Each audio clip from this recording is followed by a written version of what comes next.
Labas rytas, sveiki atvykę į jau 9-ąją Techmugę. Kokios nuotaikos? Ankstyvas šeštadienis. Smagu, kad šiandien bus tikrai diena kupina įspūdžių, kadangi čia susirinko labai įvairių žmonės. Kažkas galbūt studijuoja, kažkas ieško darbo, labai daug techninio profilio žmonių ir irgi labai daug personalo atstovų, kas yra labai gerai. Tai aš esu Dov Zavackis, Befriend AI įkūrėjas, dirbtinio intelekto treneris ir pats esu atkeliavęs iš personalo pasaulio. Tačiau visų pirma noriu pakviesti, nors ir trumpam žodžiui, Akvilę Nemickienę, kuri yra Vilnius Coding School atstovė ir taipogi tai yra žmogus, kuris ir rūpinosi, kad šitas renginys šiandien įvyktų. Tai be jos ir be jos komandos mūsų turbūt čia nei vieno nebūtų. Akvilė. Labas, aš labai trumpai jau negadinsiu jums visiems nuotaikos, tikrai įmonės pasiruošę atstovėti, kaip sakant, tas rimtasias temas. Tai labai noriu visiems padėkoti čia susirinkusiems ir iš tikrųjų vieną dalyką gal pasakysiu. Iš tikrųjų, šis renginys Techmugė, kai visą laiką darydom tos 9 kartus, ieškodom vis tam tikrų naujovių. Tai per visokias atrakcijas, tai per įmonės, tai per tematiką. Ir ši Techmugė yra kitokia, nes jinai visur dviguba. Dvigubai registracijų turim, lyginant su ankstesniais metais, dvigubai turim stendų, dvigubai turim pranešimų. Tai labai kviečiu neužsilikti tik tais vienam pranešime, labai kviečiu pabūti visą dieną, kviečiu pabūti ir stenduose, atrakcijose padalyvauti, nes Techmugė nėra tik tais apie karjerą, Techmugė nėra tik tais apie žingeidumą, kad išgirsit ir išsinešit kažkur. Techmugė yra ir apie bendruomenę. Tai labai linkiu, kad jūsuose gimtų tas ryšys su įmonėmis, gal ir atrasit karjeros galimybių, o jeigu ir neatrasit, tai labai tikiuosi, kad atrasit draugų, su kuriais galėsit ir toliau bendrauti ir ateiti į 10-ąją Techmugę. Ačiū Jums labai. Ačiū labai. Kas dabar čia sėdite salėje su žmogum, kurį išpažįstat? Pakelkit ranką. Tai mano palinkėjimas, kai baigsis, galbūt, kai jau atsistosit ir eisit, atsisveikinkit su tuo žmogum, su kuriuo atėjote. Jūsų tikslas yra užmegzti daugiau kontaktų, daugiau pažinčių ir susidraugauti su kitais žmonėmis. Nes galbūt vienam pereiti per visus stendus yra sudėtinga, bet jeigu jūs tą pasidalinsit, gali būti nuo to būti geriau. Tai ką, dar priekyje sėdi dar vienas fantastiškas žmogus.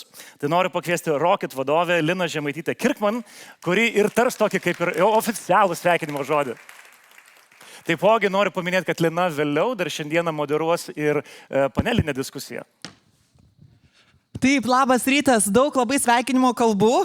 Pažadu, kad aš paskutinioji, ar ne, tai bus galima pereiti į turinį, bet labai norėjau pasveikinti jūs atvykus į Techmugę. Tai čia tokia vieta, kur žmonės ir technologijos susitinka visom prasmėm, kad žmonės su technologiniais įgūdžiais susitinka su įmonėmis, kurios samdo tos žmonės, bet tuo pačiu ir žmonės susitinka su technologijom mumyse, kaip mes, kaip žmonės gyvenam technologijų pasaulyje. Dėl to man šita šių metų tema Mental Health in Tech, ar lietuviškai psichikos sveikata technologijų industrijoje, ne taip gerai skamba, Mental Health in Tech yra labai svarbi. Ir aš šitą temą norėsiu pristatyti, bet prieš tai prisistatysiu pati. Esu Lina Žemaitytė Kirkman, Rocket vadovė. Rocket yra nepelno siekianti įmonė, kurios tikslas yra padėti augti inovacijom Lietuvoje, auginant startuolius. Tai mūsų pagrindinis tikslas yra padėti startuoliams augti ir mes norime save pozicionuoti kaip the best place to grow your startup, ar geriausia vieta auginti tavo startuolį. Tai jeigu jūs turite startuolį, galvojate apie startuolį, arba žinote, kas turi startuolį, galite aplankyti mūsų stende šiandien, sužinoti, kaip mes jums galime padėti. O 12 ir 2:30 bus co-founder matchmaking sessions. Tai jeigu norite kurti startuolį ir nežinote su kuo, čia buvo kalba apie bendrystę, susipažinti su žmonėm, tai bus toks mini co-founder speed dating sesijos, galite ateiti. Reklaminė pertrauka baigta. Ir dabar norėčiau grįžti prie Mental Health in Tech ir kodėl man šita tema yra visiškai vyšnia ant torto ar 10-tuką pataikanti, dėl to, kad be savo kasdienio darbo, inovacijų, startuolių auginimo, aš esu ir Digital Wellbeing Coach arba skaitmeninės sveikatos konsultantė. Ir labai daug laiko praleidžiu galvodama ne tik apie technologijas, kurias mes kūrėm, bet ką tos technologijos kūrė mumyse ir kaip technologijos, kurias mes kūrėm, keičia mus. Nes iš tiesų per paskutinį 10-metį pasikeitė viskas, nuo to, kaip mes dirbam, kaip ilsimės. Ir tai keičia mus kaip žmonės ir visuomenę taip pat keičia. Ir aš galvoju, kad apie mental health yra labai svarbu kalbėti dėl kelių priežasčių ir tai neturėtų būti tabu, nes mes kalbame technologijose labai dažnai, ką padaryti, kad nesulūžtų kodas, ką padaryti, kad nelūžtų kažkokia operacinė sistema, bet kaip dėl human operating system, kaip ta operacinė sistema, kuri mus varo, ką daryti, kad jinai nelūžtų, ar ne? Nes technostresas yra nauja savoka ir 40% žmonių, kurie, čia taip sako tyrimai, 40% žmonių, kurie dirba technologijose, patiria technostresą, tai yra spaudimą spėti su besikeičiančiam technologijom, spaudimą suprasti, kas vyksta. Ir toks tarsi veidrodinis efektas yra, tai jeigu mes jaučiame spaudimą, jeigu jaučiame nerimą, jeigu jaučiame daug streso, galbūt ta aplinka, kurią mes kūrėme, tas technologinis pasaulis, kurį mes kūrėme, yra keliantis stresą. Ir dėl ko dar yra svarbu kalbėti apie mental health darbo vietose, ir čia šiandien ir panelė apie tai bus, dėl to, kad mes negalime išsioperuoti savo nei psichikos sveikatos, nei emocijų, kaip negalime ateiti į darbą ir palikti kepenis ar inkstus, jeigu jie negalvoja, paliksiu juos namie, kad man netrukdytų dirbti, tai mes negalime išsioperuoti savo emocijų ar savo psichikos sveikatos ir ateiti į darbą be jų. O jeigu sistemoje lūžta viena kodo eilutė, mes žinome, kad viskas tada lūžta. Tai jeigu lūžta mūsų emocinė sveikata, lūžta mūsų gebėjimas dirbti, mūsų protas veikia ne taip, kaip turėtų veikti, o kas kitasgi yra inovacijų variklis ir technologijų proveržis, jeigu ne mūsų protas. Tai su ta mintim noriu pasveikinti organizatorius, kad jie pasirinko tokią temą, pasveikinti jūs, kad jūs atėjote pasiklausyti apie tą temą. Linkiu įsikvėpti, pasiimti patarimų ir pirmiausia rūpintis savimi kaip žmogumi. Ir kai mes kūrėme tas technologijas, ar mes rašome kažkokį kodą, ar kūrėme produktą, galvoti apie tai, kad už kiekvieno produkto ir už kiekvienos kodo eilutės yra žmogus. Žmogus, kuris kūrė, bet žmogus, kuris ir vartos tą produktą. Tai linkiu mums visiems kurti tokius produktus, kurie nesekina, o kurie įkvepia. Ir kad tam ateities technologijų pasaulyje būtume ateities žmonės, kūrybingi, energingi ir pasiruošę gerai šiandien praleisti laiką. Ačiū Jums labai. Ačiū Lina, kiek daug energijos, taip anksti, lietus lyja, o energija pliūpsniais tiesiog eina. Noriu prieš pakviečiant pirmąją mūsų pranešėją paprašyti tokio dalyko. Šita erdvė yra labai nedidelė, žmonių, kurie nori atsisėsti patogiai, yra labai daug. Aš matau labai daug per centrą laisvos vietos, tai prašau tiesiog visi gražiai, jeigu matot šalia laisvą vietą, nerezervuojam jos draugams, pasislenkam, nes yra daug stovinčių. Tie, kurie stovi drąsiai, eikit per priekį, kitą pusę ir atsisėskit. Net ir pranešimų metu tai neturėtų trikdyti jokių pranešėjų. Tai yra labai svarbu, mes norim, kad visi turėtų galimybę pasiklausyti. Tikrai galite judėti tarp pranešimų, viskas yra ok, bus trumpų pertraukėlių, programą, manau, tinklapyje irgi turite. Tai gerai, duodam tiem, kas dar stovi, dar gal patarimas, kad jeigu jūs nesate įsitikinęs, ar galbūt tema yra visiškai jūsų ir galbūt nežinote, ar aš būsiu čia iki galo, tai gal tada ir stovėkit. Bet jeigu jau matot, kad aš noriu čia būti, tada verta ir atsisėsti. Tai ką, tai galim tada jau po visų įžanginių žodžių, kaip ir su tuo galima pabaigti. Ir jau matau labai nekantriai ritmą muša, būtent Hostingerio personalo vadovė ir Gabrielė Zakaitinė. Ir jinai ne tik, kad yra personalo vadovė, kas man, pavyzdžiui, buvo labai įdomu, kad jinai yra dirbusi medicinoje. Ar tai yra tiesa?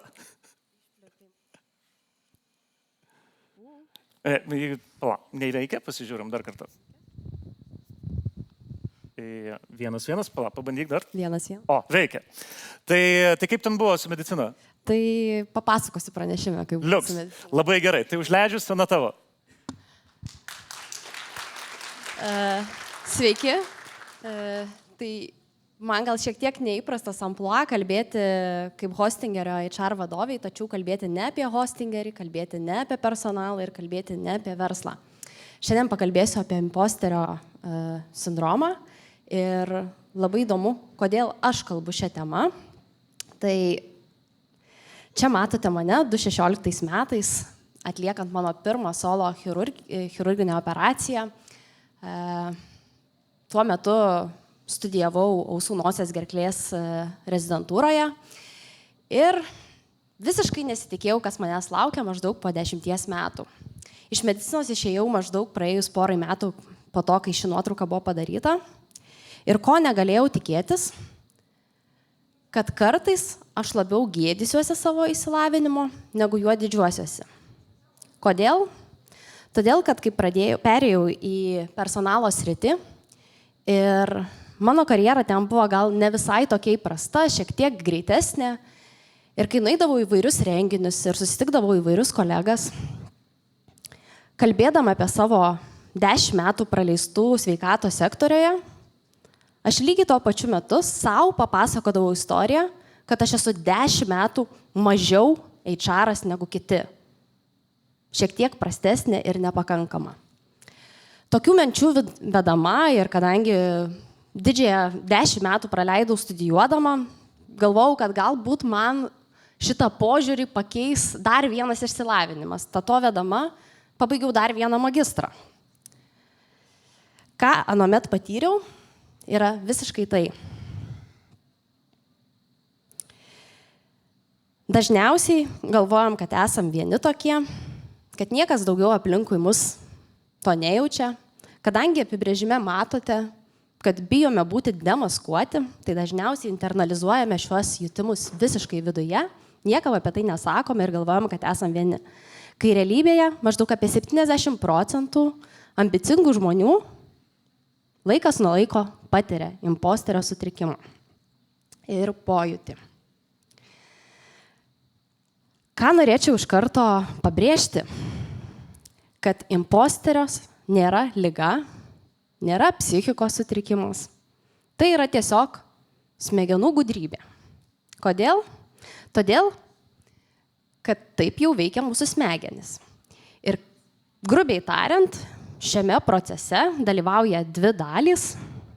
Viena dalis yra naujosios smegenys, kurios yra prefrontalinė smegenų žievė, čia priekyje randasi, ir ji yra atsakinga už mūsų racionalų mąstymą, už mūsų planavimą, už viską, ką mes elgiamės racionaliai. Bet taip pat yra senosios smegenys, tos vadinamos reptilinės smegenys. Ir pagrindinis atstovas čia yra migdolinis kūnas arba amygdala. Mes veikiam subalansuotai tarp šitų 2 sistemų, kai reikia būnam racionalūs, kai pamatom kažkokią tais fizinę grėsmę, natūraliai smegenys eina tuo senuoju keliu. Turbūt esat girdėję tą fight, flight or freeze metodą, ne? Jeigu kažkokia yra fizinė grėsmė, ateina, nežinau, kambarį pamatau tigrą, tai imuosi tam tikrų veiksmų labai greitai, vien dėl to, kad mano smegenys man pasiuntė tokius signalus ir aš labai susikoncentravusiai gelbėju savo gyvybę. Kodėl aš sakau, kad smegenys yra apgaulingos ir kartais krečia tokius triukus?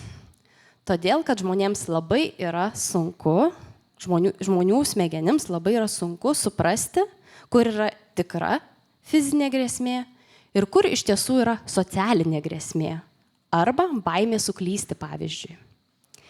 Ir smegenys automatu nueina tuo pačiu senu keliu. Tai, kad geriau suprastumėm, tas migdolinis kūnas, amygdala, yra kaip koks detektorius. Jisai skanuoja ir nuolat ieško, ar yra koks pavojus jums, ar nėra. Taigi jūs susidurėt su kokia nors ambicinga užduotimi, kuri reikalauja neįprasto jūsų susitelkimo, neįprasto žinių ten, ar kažkokiu tais pasirengimo specialaus. Na, jūs imate jaudintis ir jeigu jūsų detektorius aptinka kažkokias tais dvejonės savimi, savikritika, kad jums nepavyks ar panašiai, kas atsitinka su detektorium, įsijungia alarmas. Kas atsitinka, kai įsijungia alarmas, aktyvuojasi nervinė sistema. Sutrinka miegas, įtampa, nerimas, širdis labai kala, guzas gerklėje atsiranda, kvėpuot gal net biški sunku. Įsivaizduokim, kad amygdala, tas migdolinis kūnas yra kaip dūmų detektorius. Jis suprato, kad yra dūmai ir pradėjo kaukti. Tik tai bėda ta, kad jūs ateinate į virtuvę ir ten nerandate gaisro, o randate sudegusi savo pusryčių skrebutį. Bet mechanizmas lygiai toks pats. Na ir kai aktyvuojasi nervinė sistema, kur būna jūsų dėmesys? Dėmesys tikrai būna visiškai ne toje užduotyje, kurią jūs esat pasirengęs daryti, o dėmesys būna jūsų jutimuose, kaip jūs jaučiate. Ar mane pykina, pilvas suka, guzas gerkliai. Ir tada imatės tokių savireguliacijos principų, kurie pasireiškia dviem kryptimis. Skirtingiems žmonėms skirtingai pasireiškia. Vieniems pasireiškia tuo, kad jūs bandot prapušinti. Persiruošėt, viską perskaitot, ką įmanoma, kartojatės mintinai. Na, tiesiog perdėtinis pasiruošimas, perfekcionizmas. Na, o kitiems pasireiškia vengimu, prokrastinacija, bandymu išvengti, pasislėpti. Tai vat, taip veikia imposterio ciklas ir moksliniais duomenimis toks ciklas tučtuojau kerta maždaug per 10 balų nuo jūsų intelekto, apie 30% nuo jūsų gebėjimo kurti, labai stipriai lėtėja mokymosi potencialas. Kai pradėjau dirbti personale, pradėjau matyti tokius realius atvejus, kad pavyzdžiui, labai potencialūs, geri vadovai staiga susitraukia, jeigu jiems reikia vadovauti vyresniems už save. O dabar tokia visai nauja realybė yra. Arba prisijungia naujas žmogus, kurio visa praeitis yra super sėkminga, bet kažkaip jam nepavyksta adaptuotis naujoje organizacijoje. Tu klausi, kas tau yra, jisai klausia pats savęs, kas jam yra ir negali atsakyti, bet kažkaip nevažiuoja. Tai būtent šito ciklo dėka. Kaip atpažinti? Kas įdomu, kad imposteris dėvi skirtingas kaukes. Ir kad išliptumėm iš to ciklo, kurį aš rodžiau, pirmas žingsnis yra pastebėti save ir žinoti tipus. Nes taip galite atpažinti tradiciškai kylančias nuo to mintis. Tikiu, kad daug kas esat susidūrę savo darbiniai, profesiniai aplinkoj su solistais, kurie sako, kad jokios pagalbos nereikia, kad visus atsakymus turit, tada sakot, bet žiūrėk, jeigu turėsi klausimų, tai ateik pas mane. Visą laiką tą neteina, po to, kai ateina jau deadline'as, suprantat, kad visi tie klausimai buvo pasilikti kišenėlėje. Turbūt kiekvieną žinom super moterų, kurios bando daryti karjerą, būti pačiom geriausiam mamom, pačiom geriausiam draugiam, partneriam ir viso kitu. Aš, pavyzdžiui, esu iš prigimties ekspertas. Aš jaučiuosi labai blogai, jeigu nežinau visko. Ir jeigu man reikia apie kažką kalbėti ir aš neturiu atsakymų, tai ką aš darau? Stoju į dar vieną magistrą. Tai juokauju iš tikrųjų. Tai ką daryti, kad nesiimtum su savo elgesiais absurdiškų dalykų? Tai pradėti pažinti save ir identifikuoti tokias mintis. Nes svarbiausia, atpažinus, save kažkaip išmokti nukreipti, ištraukti iš to seno kelio per smegenis į naują, į protingą smegenis. Tai kaip tai padaryti? Mediciniškai šitas terminas vadinasi kognityvinis perėminimas, o paprastai žodžiais tiesiog požiūrio keitimas. Kaip tą požiūrį keisti? Kai matote kažkokią grėsmę, pagalvoti, ar tai yra grėsmė, ar tai yra iššūkis. Labai lengva pasakyti, labai sunku padaryti. Kas dažniausiai padeda grėsmę paversti iššūkiu? Smalsumas. Smalsumas ir keli savo paprasti užduodami klausimai. O gal aš iš šitos situacijos išmoksiu kažką naujo? O gal čia yra kažkokia labai įdomi problema, kurią aš įspręsiu? Turbūt visi žinot, kaip jaučiamės, kai yra kažkoks labai iššūkis prieš akis, tai toks būna, einam, padarysim. Tai vat pabandyti tą grėsmę perversti į jausmą, kur jūs jaustumėtės, padarysiu tai. Smegenys tuoj pat grįžta į prefrontalinę žievę. Labai įdomu yra kadangi mes augam nuo vaikystės ir turim labai įvairių patirčių, kol pasiekėm ir savo profesinį amžių. Labai įdomiai smegenys elgiasi ir su patirtimis, kur jūs jau kartą buvot suklydę arba jau kartą patyrę imposterį. Nes kiekvieną kartą, kai pasitaikys panaši užduotis, smegenys automatu šoks į migdolinį kūną ir trigerins visas nervinės sistemos komponentus. Bet gera žinia ta, kad atmintį galima perrašyti, o kaip tai padaryti? Giliai reflektuojant. Būtent gilios refleksijos metu, savo įsivardinant, kur tiksliai buvo kažkoks suklydimas ir ką jūs tiksliai darytumėt kitą kartą, padeda smegenims racionalizuoti padarytas klaidas ir nukeliauti vėl į tas protingas smegenis. Kas yra labai svarbu, reflektuojant, nenueiti į tą tokį negatyvų sukimąsi rate, kur ir to nepadariau, ir tą galėjau geriau. Šitai galima racionalizuoti paprastai. Visi klysta, visiems visko nutinka. Gal man taip atsitiko, nes buvau pavargęs. Gal man taip atsitiko, nes kažkokios kitos priežastys buvo. Na, žodžiu, padėti smegenims viską racionalizuoti ir susidėti į stalčiukus.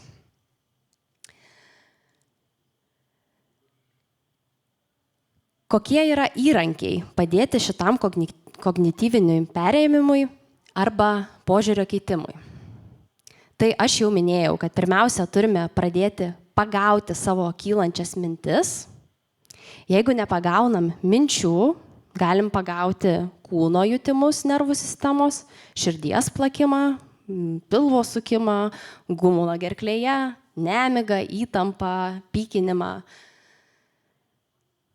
Na ir pagavus save su tokiomis mintimis arba su tokia nervinės sistemos atsaku, kokie metodai iš to išeiti. Tai turbūt ši skaidrė yra nieko naujo, nes visiems girdėta ir meditacija, ir afirmacijos.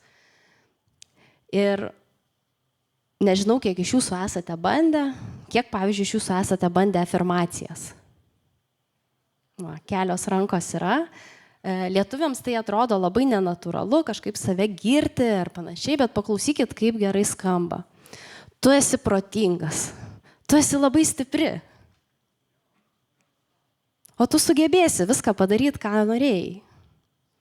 Tai kitą kartą, jeigu pabusit vidury nakties su kažkokiom mintim, kurios jums neduoda ramybės, tai tiesiog pabandykite YouTube nueiti ir susirasti kokias meditaciją, kvėpavimo pratimus ar afirmacijas, nes moksliškai įrodyta, kad šie pratimai taip pat padeda smegenims pereiti iš to seno kelio į naują kelią.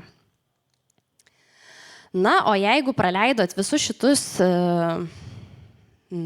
žingsnius ir save pagaunate jau beveik panikos atakoje, ką daryti tuomet? Kaip jau minėjau, smegenys labai mėgsta sudėlioti informaciją į stalčiukus. Tai ką siūlyčiau atlikti tada? Štai tokį pratimą. Išsirašyti savo problemą ir apsibrėžti ją į 3 dalis. Ką jūs galite kontroliuoti, ką jūs galite įtakoti, na ir ko jūs niekaip negalit pakeisti, nes tai yra nerimo ratas.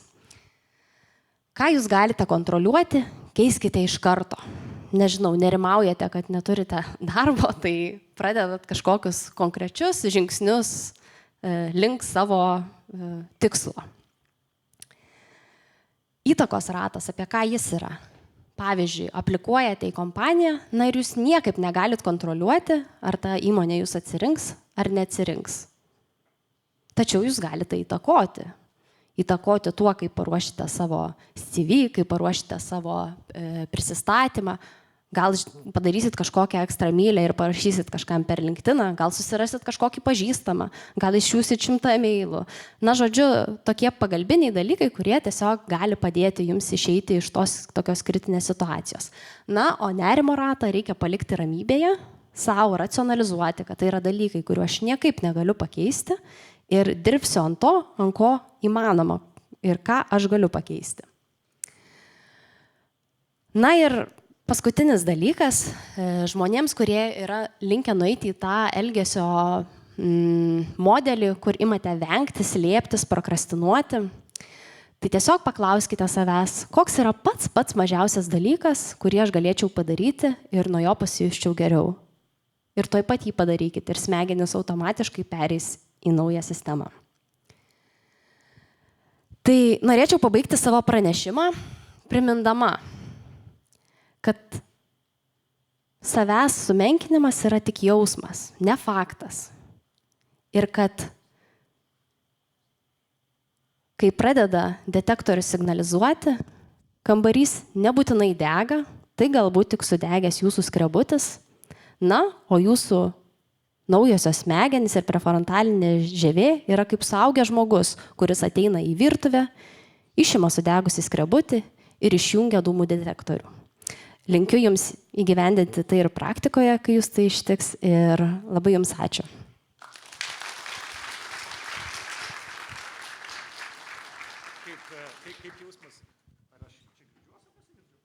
Alio? Kaip jausmas pirmai? Ar nebuvo jaudulio tokio? Vis tiek šeštadienio rytas? Užlipant ant scenos visada yra jaudulio, šiek tiek sako nenormalu, jeigu nėra jaudulio. Tai, bet atsistojus kažkaip porą savų veidų ir ramu. Ir plus, manau, ypatingai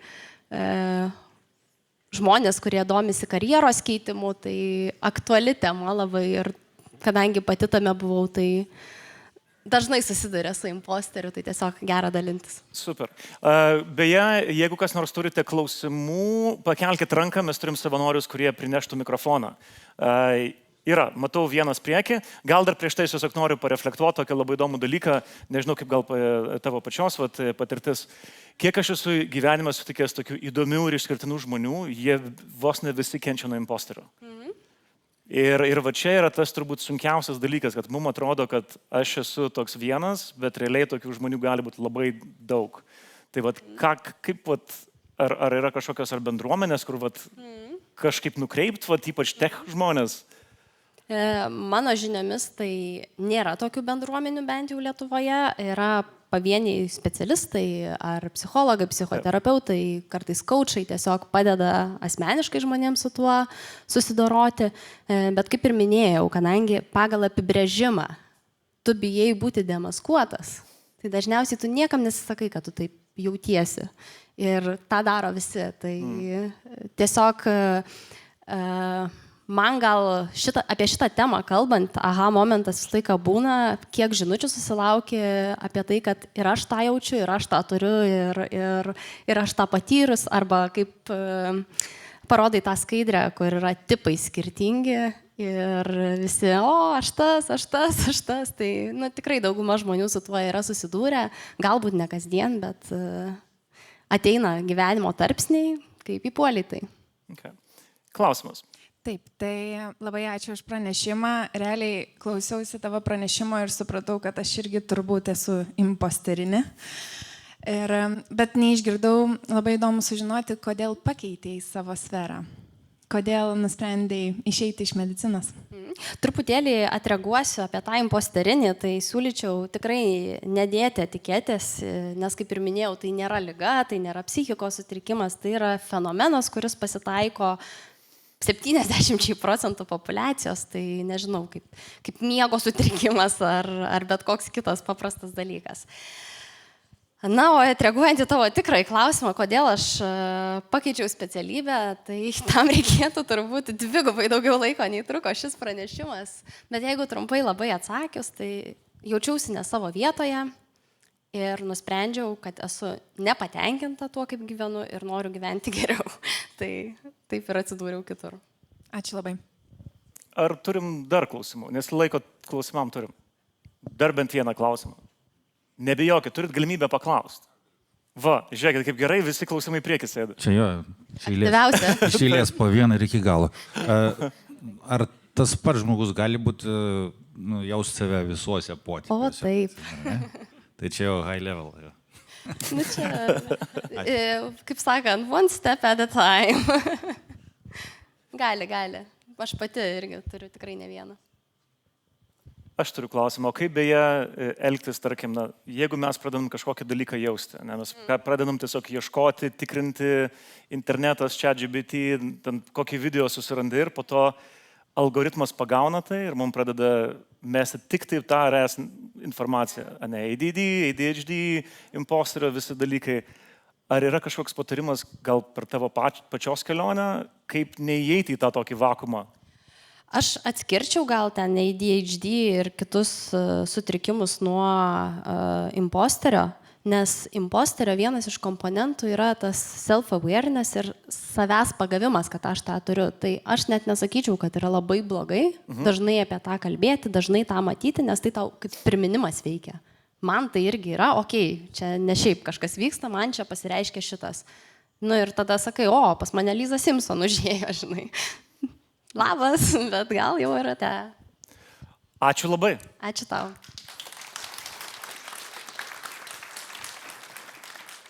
Tai kaip ir minėjau, jeigu yra noras, tikrai drąsiai judėkite po erdvę. Tie, kas stovit, ieškot vietos, atsisėskit. Nesaugom vietų draugams. Žmonių, kurie čia nori papulti, yra tikrai labai daug. Kas norite, ateikit drąsiai, sėskitės. Jau žinau, kad nekantrai stoviniuoja kitas žmogus, kuris vai lips ant scenos. Ir tai yra būtent Iki Lietuva atstovė Vaidilutė Žukauskienė, kuri yra būtent talentų pritraukimo ir atrankų skyriaus vadovė. Ir jinai būtent yra tas žmogus, kuri padeda žmonėms atrasti tinkamą vietą komandoje ir darbe. Ir šiandien jinai mums užduos tokį įdomų klausimą, ar darbas mums yra džiaugsmas, pareiga ar iššūkis. Vaidilutė.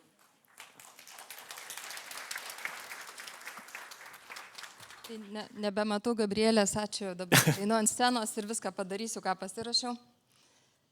O iš tikrųjų tai lipu šiandien ant scenos ir galvoju, taigi šeštadienis. O mano pranešimo pavadinime yra žodis darbas, tai nežinau, kiek jums džiugina tas žodis. Aš jau esu gavus grįžtamą ryšį apie tai, kad nesuprantu, kad ne visiems žmonėms jų darbas yra ir jų hobis. Tai pabandysiu plačiau trupučiuką paimti šitą temą, kad nebūtų taip tik darbas. Tai kaip ir mane pristatė, esu Vaidilutė, talentų pritraukimo komandos vadovė kompanijoje Iki Lietuva ir pastaruosius 10 ar 15 metų aš ieškau žmonių, įvairiausių profesijų žmonių. Ir pastebėjau, kad vis rečiau žmonės dabar klausia, ką man dirbti, kad užsidirbčiau pragyvenimui. Anksčiau dažniau tas klausimas kildavo, dabar jau kaip ir nebėra to klausimo, nes dabar šitą klausimą pakeitė kitas, ką aš noriu veikti gyvenime. Visai kiti pasirinkimai. Tai va trupučiuką apie tai. Žinot, senovėje mūsų tėvai ir seneliai tiesiog gaudavo paskirimą ir dirbdavo, kur paskirta, ar ne? Ir ten nekilo jokių klausimų. O mes dabar renkamės kažkaip tai, ar ne? Visai nesenai būdavo kalbini kandidatus ir jie sako, baigiau teisę, įteikiau diplomą mamai ir išėjau mokytis, kas man patinka. Matau, žmonės šypsosi, matytas diplomas pas mamą. Ne? Aš turiu dukrą abiturientę, tai kaip rūpestinga mama, žinot, irgi bandžiau pakišti mintį, kad jinai galėtų pasidomėti galimybėmis studijuoti kažką kitą, ne tik tą vieną svajonių profesiją, nes kai pildai stojimo dokumentus, taigi galima ten prirašyti įvairių variantų, ar ne? Nepaėjo, manęs visiškai nesuprato, nes jinai žino, ką nori veikti gyvenime ir renkasi veikti tai, ką jinai nori. Mano vaikystėje tai mes net hobį nesirinkdavom. Koks būrelis būdavo mokykloje, tokį ir eini. Tai plaukt moku. Ta proga. Tai va, o dabar mes renkamės ir darbus renkamės, ir hobius renkamės, ir aišku, tie pasirinkimai vienaip ar kitaip atsispindi paskui mūsų psichologinės sveikatos kortelėje. Taigi, kaip mes renkamės tos hobius ir darbus? Šiaip tai skaičiau apie tą temą, kai ruošiausi, svarsčiau čia visaip ir nematau, žinokit, didelio skirtumo, kaip mes renkamės darbą ir kaip mes renkamės hobius. Nes iš esmės ir tas tenkina tuos pačius bazinius mūsų poreikius. Ne? Tai apie juos 3 tokius pagrindinius, kurie dažniausiai linksniuojami tyrimuose. Vienas iš jų yra autonomija. Tai yra toks laisvės poreikis, tai yra poreikis daryti sprendimus savarankiškai. Ne? Tiek darbe, tiek hobiuose mes kažkaip norime pasirinkti. Tai hobiuose viskas aišku, dabar atsidarai internetą ir ten po pamokinių veiklų ir suaugusiam yra milijonai pasirinkimų, ypatingai didžiuosiuose miestuose. O dėl profesijos, tai irgi, yra kažkokios tos profesinės ribos, tarsi mus ribojančios. Bet taip jos kasdien trinasi, nes pavyzdžiui, pas mus žmonių ir kultūros departamente dirba analitikai. Prieš 5 metus apie juos tik tai svajojame, o jie dabar jau HR. Taip pat dirba darbdavio įvaizdžio komanda, kur visai nesenai jinai buvo marketinge arba komunikacijai. Teisininkai perėjo į finansų kontrolę, o IT žmonės pereina į tiekimo grandinę. Tai trinasi tos ribos tarp įvairiausių profesijų ir tikriausiai dėl to, kad ta kompetencija, apie kurią jau eilę metų kalbėjo HR konferencijose, gebėjimas mokytis naujų dalykų visą gyvenimą jau įvyko. Veikia, reiškia, ar ne? Ir žmonės renkasi, nepaisant to, nuo ko pradėjo, ką tęsti toliau. Kitas poreikis, tai ir yra kompetencija, tik tokia jau plačiaja prasme. Tai yra poreikis gerai jaustis tame, ką aš darau. Tai mūsų įgūdžiai, kažkoks meistriškumas ir kiti dalykai, nes čia savaime suprantame, mes daug geriau jaučiamės, kai darome tai, kas mus gaunasi, kas mums. Ne? Ir trečiasis tas bazinis poreikis tai yra ryšys arba poreikis priklausyti bandai. Jeigu taip mandagiau pasakyti, tai bendruomeniškumo poreikis. Ne. Taip jau yra, kad mes esam bendruomeniški gyvūnai ir mums reikia bendruomenių ir darbė jos vienaip ar kitaip mezgasi. Ir netgi tose hobiuose, kur tarsi mes vieni veikiam kažką, pavyzdžiui, siuvinėjam kryželiu. Toks hobis būna, sėdi vienas tyliai ir siuvinėjai, ar ne? Tai pas mus biure apskaitos erdvėje yra visa galerija paveikslų suvinėtų kryželiu. Ateina smalsuolių pasižiūrėti, kas čia per menas, kokia galerija, pakalbina tuos siuvinėtojus ir viskas, mezgasi socialiniai ryšiai ir jau tu nebe vienišas. Ne? Nes iš tikrųjų ir didžiausi vienišiai turi bent vieną kitą draugą, šeimą ar bent jau mylimą katiną. Praeitą savaitę kolegė dalinosi Instagrame vaikščiančių filmukų apie tai, kad Kinijoje veikianti įmonė visiems naujokam padovanoja kačiuką. Jeigu palieki įmonę, turi kačiuką gražinti.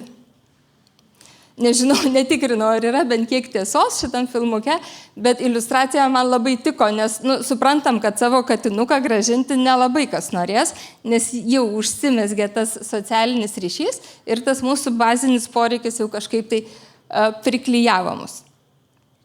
Tai nepaisant to, kad mes renkamės hobius ir darbus, remdamiesi tarsi tais pačiais poreikiais ir tais pačiais dalykais, mes esam labai skirtingi ir iš to skirtingumo gaunasi įvairiausi santykiai su darbu ir santykiai su hobiu. Tai keletą variantų šiandien aš jums papasakosiu. Pirmas variantas tai apie žmonės, kurie ateina į darbą ir nesijaučia, kad jie ten dirba. Žinot, jie ateina į darbą ir ten neare.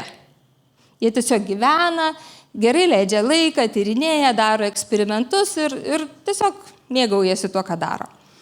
Kai prieš kurį laiką mano darbas buvo tik kalbinti kandidatus, aš, žinokit, niekada nedirbdavau. Aš ateidavau, bendraudavau, kalbindavau kandidatus, vadovus, papietaudavau dažnai su jais, ten arbatos kokios atsigeri, ne? Finansų vadovė tuo metu manęs vis klausdavo, kiek tu gali bendrauti su tai žmonėm. Tarsi kaip tu nepavargsti. O aš jos klausdavau, kiek tu gali žiūrėti tą Excelį. Kiekvienam savas hobis. Tai va, anksčiau tokiem žmonėm labai lengvai prilipdavo darboholiko etiketė. Bet darboholikas dabar nebepopuliari ta etiketė. Dabar mes visi ant bangos su perdegimu. Ne, mes visi perdegam. Kai, pavyzdžiui, motociklus vairuojantys žmonės turi tokį posakį, yra virtęs motociklininkas ir dar nevirtęs. Daroma prielaida, kad jei vairuosi, tai būtinai griūsi. Tai taip su darbu dabar, jeigu dirbsi, tai perdegsi būtinai. Tai šitas tipažas, nebūtinai perdegs ir nežinau, ar ta perdegimo rizika yra nors kiek pas juos padidėjusi, nes jie puikiausiai gali išjungti kompiuterį, telefoną ir išvažiuoti atostogų ir visiškai negalvoti apie darbą. Nes jie žino, kiek daug skyrė tai temai ir jų sąžinė visiškai rami. Jie puikiausiai atsijungia ir pailsi tiesiog. Tai jums pasisekė, jeigu jūs patekote į tokį profesinį rojų, bet štai būna taip, kad vieną dieną ateinat ir jūs toks nedirbantis vadovas. O jūsų komandui tai ne visų akis spindi. Ne? Žinot, jums tai šeštadienį konferencija, o jiems tai šeštadienį. Ne? Yra žmonių, kurie ateina į darbą algos tiesiog užsidirbti. Ne? Jie atidirba 100% padaro viską, kas pareiginiuose parašyta. Tikrai užsidirba savo algą. Bet jie žiūri į laikrodį, pietauja valandą, 5 valandą išjungia kompiuterį ir išeina namo. Ir greičiausiai jie eina į kažkokį hobį, kuris visiškai nesusijęs su darbo tema, todėl kad jiem reikia kažkaip atsijungti nuo jūsų entuzijazmo. Krizė gali įvykti ne dėl perdegimo, o tada, jeigu pas tokį žmogus staiga darbo nebelieka. Būna taip, įvyksta gyvenimas ir nebelieka darbo, ar ne? Tai tada, kadangi aš esu susitapatinęs labai su darbu, tas ir hobis mano darbas yra ir kartais net lygybės ženklas čia atsiranda, va tada gali būti blogai, jeigu jūsų hobis darbas yra vienintelis jūsų hobis. Tai jeigu šitoje vietoje atpažįstat save, tai linkiu jums susirasti dar vieną hobį ir dar vieną sportą ar kažkokią veiklą, kur ten būtų irgi bendruomenė. Tai jeigu taip nutiktų, kad darbo nebeliktų, tai tas gyvenimo toksai nuotykis bus lengviau pakeliamas tiesiog ir bus paprasčiau. Dar būna tokių entuziastų, kurie šito sakinio gale deda šauktuką. Toks įspėjamasis ženklas, ar ne? Tai tokie žmonės, kurie 3 kartus stoja į 1 kursą, visi skirtingą specialybę ir visą laiką yra įsitikinę šventai, kad va čia tai mano pašaukimas. Ne? Tokie žmonės organizacijose turi labai įvairios patirties. Paprastai tas entuzijazmas labai greit užkyla ir tada nusėda kažkaip taip pat, ar ne? Tai dėl to jie keičia pozicijas, imasi vis naujų projektų, jie bendrauja ne tik su savo komanda, bet eina į kitus skyrius pabendrauti, jie pažįsta žmonės, pažįsta organizacijas. Tai jeigu turime situaciją, kai reikia suprasti, kas yra kas organizacijoje, susodinti reikiamus žmonės prie stalo, susitarti, suprasti, kas už ką atsakingas, kas kokią kompetenciją turi, tai tada šitas tipažas, tie žmonės yra nepakeičiami, nes jie pažįsta, žino ir gali suvesti galus ir išsiaiškinti, kas čia vyksta. Bėda aišku tame, kad jie labai greit taip ir atvėsta. Tai HR-am, žinot, čia toksai ir džiaugsmas, ir galvos skausmas, nes jeigu ieškai žmonių, tai labai smagu, nes gali tokius žmonės labai greit suvilioti naujais pasiūlymais ir naujais projektais, bet tada išlaikyti juos sunku, nes visą laiką reikia patiekti vis kažkokių naujų skonių jiems. Tai štai, tam, kad atitolintume tą atoslogį, psichologai duoda įvairiausių patarimų. Paprastai tai susiję su pauzėm. Tai jeigu žinot, kad jūsų sakinio šito gale šauktukas, tai pabandykit padaryti pauzės, tik per tas pauzės reikia irgi užkrauti smegenis kažkokiom veiklom. Jeigu atostogos tai aktyvios, arba į komandiruotės veikia išvažiuoti, kur tarsi darbas, jums dar smagu, bet tema šiek tiek kitokia negu kasdieninė. Hakatonuose dalyvaukit. Intensyvios kūrybinės veiklos sprintai tikrai labai gerai perkraus jūsų užsihaipinusias smegenis. O jeigu nežinot, yra tas šauktukas ar nėra dar, ne, tai galit pasitikrinti. Kai inicijuojat naują žiauriai fainą projektą, jūsų komanda sėdi ir tyli. Savanorių neatsiranda. Tarsi pradedat, bet niekas nevyksta. Tai žinokit, gali būti, kad jie laukia, kol jums praeis. Tai sus būna, kai vadovai grįžta iš lyderystės sesijų įsikvėpę. Nu, kiek ten, 2-3 dienos ir vėl galima dirbti. Dalis žmonių tiesiog per vidurį deda tašką. Jiem yra svarbiau saugumas, stabilumas ir finansinė nauda. O socialiniai ryšiai jiem netrodo labai vertinga investicija. Sako, aš draugų turiu, man naujų nereikia. Arba nedraugauti, čia susirinkome. Tokio atsiribojimo nuo bendravimo darbe priežasčių gali būti labai įvairių. Gali būti va čia ir dabar situacija tokia, ar ne, kažkokie kreivi procesai, arba neaiškiai emocinė aplinka, kažkas va, dabar vyksta su organizacija, arba kontrolė labai didelė. Vadovas va žiūri kiekvieną žingsnį ir jokios ten laisvės ir nėra apie ką bendrauti. Gali būti, kad iš kažkur ateina tas toks atsiribojimas, iš senų senovės, kaip aš sakau, ten gal pradinių klasių mokytoja buvo žvėris, o gal vadovas pirmas ir kažkaip tai. Tai kaip ten bebūtų, tokie žmonės dažniausiai vadovaujasi tokia išorinė motivacija. Ką tai reiškia, man vienas kandidatas labai aiškiai pasakė, sako, aš noriu atlyginimo, pareigų pavadinimo ir kad karjerą būtų galima daryti. Jeigu darbas bus įdomus, tai neblogai, bet nesmė. Tai tokius žmonės labai sunku įtraukti į kolektyvą, į veiklas kažkokias, kokias paprastai mūsų komanda prigalvoja, kad tik tais žmonės bendrautų, nes jiem darbas yra darbas ir jeigu jie su klientais ar tiekėjais žiūri krepšinį, tai nei apie draugystę, nei apie sportą. Biznis.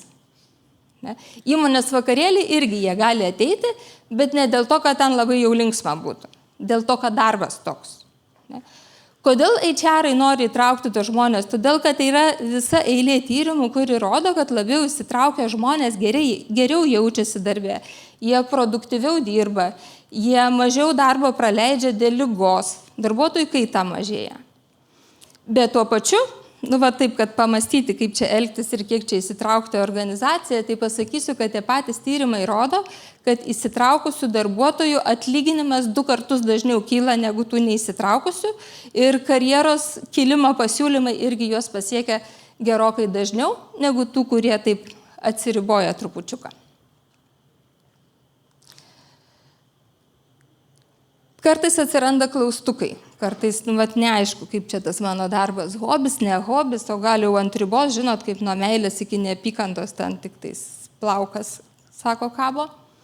Ir yra keletas scenarijų, turbūt jų gali būti daug, kodėl tie klaustukai atsiranda. Tai aš porą jums papasakosiu, kur tikrai dažnai tenka sutikti, kai kalbini žmonės, tai kad vertybės nesutampa. Žmogaus ir organizacijos vertybės išsiskiria. Ne? Ir gali atsitikti taip, kad aš esu mama ir noriu uždirbti savo vaikui ne tik duoną, bet ir gerą išsilavinimą. Tai tada dirbu, ką geriausiai moku, kas man generuoja didžiausią finansinę vertę. 5 valandą išjungiu kompiuterį ir einu į hobį atsijungti ten, kur jau mano vertybės atrodo tvarkoj. Ne? Dažniausiai žmonės vardina tokias tradiciškai tabako, alkoholio, lošimų, ginklų pramonės, bet turbūt kiekvienoje organizacijoje gali atsirasti kažkas, dėl ko reikia kažkaip su savim susitarti ir padiskutuoti. Kitas scenarijus, kada gali kilti klaustukai, kai jūsų ir organizacijos ciklas nesutampa. Šiaip su organizacija viskas gerai, bet jūsų gyvenimai tiesiog išsiskiria. Aš turėjau irgi tokią situaciją, kai organizacija norėjo tiesiog palaikyti esamą verslo lygį, komfortiškai gyventi, teikti labai kokybiškas paslaugas pastoviems seniem klientam, bet neaukti. Nei ten į kitas rinkas, ar kažkokius produktus, ar kažką. O man jau norėjusi nuotykių. Tiesiog atėjo tas momentas, kai kūdikiai mane praugo ir aš norėjau jau kažką paveikti gyvenime. Tai va, su organizacija viskas tvarkoj.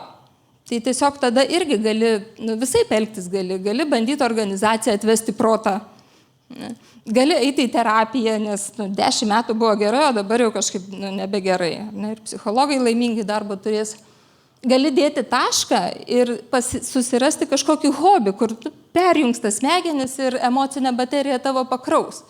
Bet jau tas hobis turi būti labai įtraukiantis, kad patirtas darbės stresas dėl tų nesutarimų vidinių atsvertų.